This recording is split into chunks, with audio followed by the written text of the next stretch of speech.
bordée de bâtiments institutionnels, de petits commerces et de structures administratives. Ce n'est pas une rue tape à l'œil, mais plutôt sobre, fonctionnelle, avec un environnement urbain typique des quartiers gouvernementaux de grandes villes brésiliennes.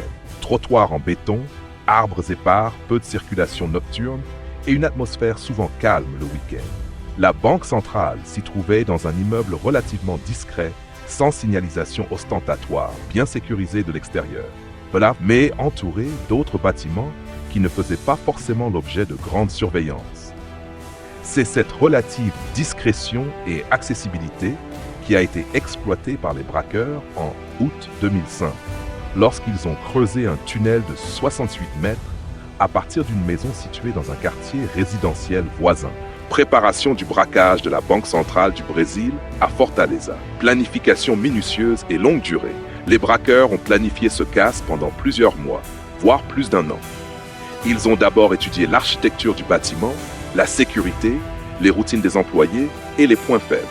Ils ont même loué une maison juste à côté de la banque pour avoir un accès discret et permanent à environ 80 mètres de la banque pour atteindre directement la salle des coffres sans passer par l'entrée principale. La maison servait de base d'opération discrète, d'où ils ont creusé le tunnel souterrain.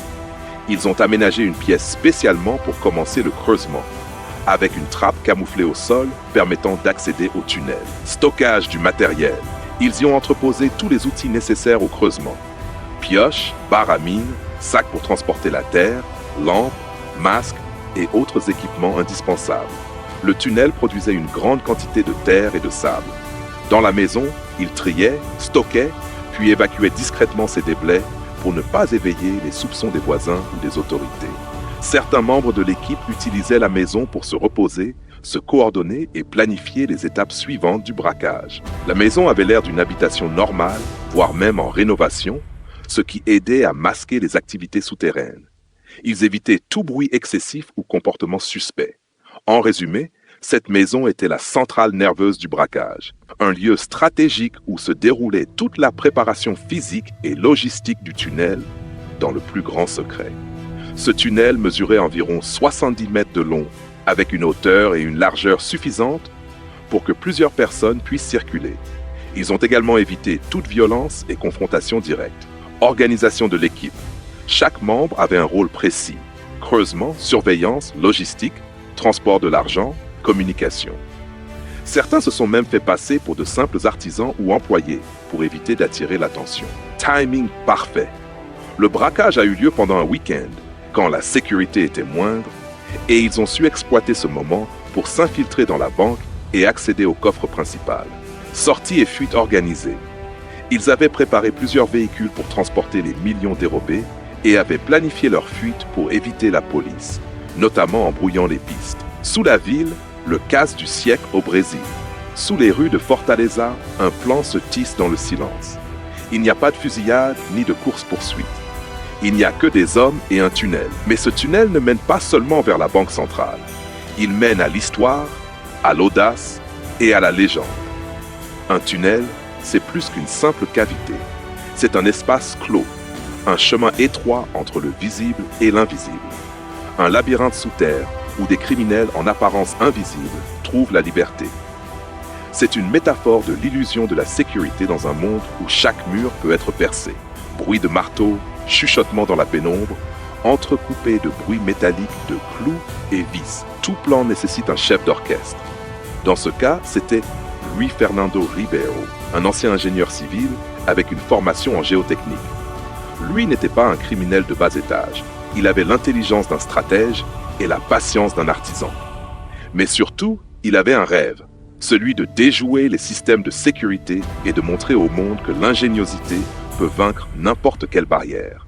Voie de l'instruction fictive. Le tunnel n'était pas juste un plan. C'était l'aboutissement de plusieurs années à observer, à étudier. La banque, avec sa sécurité renforcée, était l'occasion parfaite pour tester mes limites. J'ai vu un défi. Et j'ai su qu'aucun système n'était inviolable. À ses côtés, Antonio Jussivan Alves do Reis, son bras droit, se voyait comme l'homme de l'action. Tandis que Louis dessinait le plan, Jussivan était là pour le mettre en œuvre. Ils étaient les cerveaux et les bras du projet, mais il y avait aussi un groupe d'ouvriers, des hommes prêts à risquer leur vie pour l'argent, pour la promesse d'une vie meilleure. Sous intrigue, les ouvriers. L'un des ouvriers, Carlos, prénom fictif, un jeune homme de 22 ans, travaille dans le tunnel. Il est tiraillé par la situation. Ses parents sont pauvres et il rêve de tout quitter. Mais il n'est pas un criminel de cœur. Il se questionne sur ce qu'il fait. Mais la pression de son entourage et la promesse d'une vie nouvelle le poussent à continuer. Un jour, il trouve un billet de banque qui est tombé des sacs de l'un des autres membres du gang, ce qui soulève des doutes sur la loyauté de l'équipe et sur les intentions de Luis et Jussivan. Carlos devient un personnage clé pour la suite de l'enquête. Le tunnel, un chef-d'œuvre de persévérance. Son de pelle qui frappe la terre, bruit d'eau qui coule dans des tuyaux sous terre. Un tunnel, c'est plus qu'un simple chemin. C'est une épreuve, un test de patience et de compétence. Luis et son équipe ne construisaient pas un simple tunnel. Ils creusaient un passage souterrain parfait. Pour réussir, il fallait contourner l'éventuelle instabilité du sol, prévoir la ventilation et éviter les découvertes accidentelles. Les tunnels souterrains ont une longue histoire. Du trafic d'esclaves au Moyen-Âge aux grandes œuvres de génie civil, creuser sous terre reste un défi technique. Mais ici, l'objectif était simple, dérober des millions en toute discrétion. Le risque de l'effondrement. Un moment clé dans la construction survient lorsqu'une partie du tunnel commence à se fissurer, menaçant l'intégrité de la structure. L'équipe panique. Lui doit improviser pour renforcer le tunnel, utilisant des matériaux pris dans des chantiers voisins, menaçant de faire écrouer l'opération. C'est à ce moment que Carlos, le jeune ouvrier, suggère une solution innovante pour renforcer la structure avec des poutres métalliques. Sa proposition est ignorée au départ, mais lorsqu'il prouve que la structure pourrait s'effondrer sans son idée, il est contraint d'être impliqué dans les décisions stratégiques du groupe. Le jour du braquage. Son d'une alarme lointaine, bruit de clés tournant dans une serrure. Le 6 août 2005, la nuit tombe sur Fortaleza. La banque centrale est fermée, mais pour les braqueurs, c'est le moment de passer à l'action. Le tunnel les mène directement sous la salle des coffres. Leur plan est simple. Accéder au coffre-fort, l'ouvrir et repartir sans bruit. Sous intrigue, le doute de Jussivan. Le jour du braquage, Jussivan commence à douter. Il remarque que certains membres du groupe ne respectent pas les règles de discrétion. Une frayeur s'installe et la question de la fidélité du groupe refait surface. Et dans un accès de colère, Luis le rassure en disant « Tout se passera bien, j'ai tout prévu ». Ces mots apaisent Jussivan et la cassure dans leur relation. Le tunnel est ouvert, les coffres sont accessibles. En l'espace de quelques heures, les millions sont récupérés. Ils quittent la banque centrale aussi discrètement qu'ils sont arrivés. Leur audace semble sans limite. Mais une question persiste.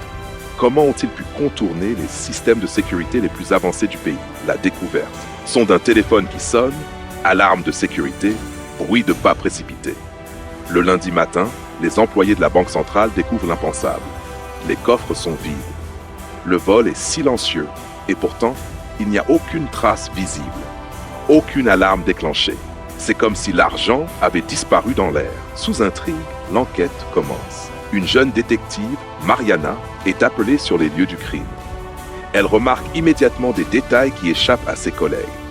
Des traces fines laissées par les outils utilisés pour creuser sous la banque, un petit objet métallique égaré dans le tunnel. Elle sent qu'il y a plus que ce qu'il semble au premier abord. C'est elle qui commencera à découvrir la véritable organisation du braquage et à remonter la piste vers les ouvriers du tunnel. Les pistes de l'enquête. Les enquêteurs suivent les premières pistes, des témoins qui ont vu des camions transportant des matériaux, des ouvriers qui ont agi de manière étrange, mais les hommes qui ont creusé ce tunnel n'étaient pas des amateurs. Ils avaient prévu chaque étape, le double jeu de Carlos. Carlos, pris dans la tourmente, commence à prendre peur. Il est approché par un agent de la police qui lui propose un marché. Carlos doit décider s'il coopère pour obtenir une réduction de peine ou s'il garde le silence pour protéger les membres de son groupe. Son dilemme moral atteint son paroxysme alors qu'il se trouve déchiré entre loyauté et survie, la traque des coupables. Bruit de sirène. Les autorités intensifient leurs recherches. Mais, malgré plusieurs arrestations, les responsables restent insaisissables.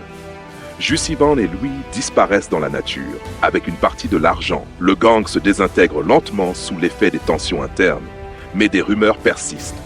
Certains membres se cachent toujours, en attendant que la chaleur retombe. La trahison. Un des membres du gang, Eduardo, un technicien en électronique, est retrouvé mort dans un appartement abandonné. La police soupçonne qu'il a voulu prendre plus d'argent que prévu et qu'il a été tué par ses complices. Le mystère de la loyauté et de la trahison fait surface, révélant les failles humaines derrière le crime, la légende et les conséquences. Le braquage de Fortaleza ne fut pas seulement un vol. Il devint une légende, un mythe qui se murmurait dans les rues, les bars et les bureaux. Les millions disparaissent, mais l'histoire continue de vivre. Aujourd'hui encore, certains croient que l'argent est caché dans les ruines de la ville.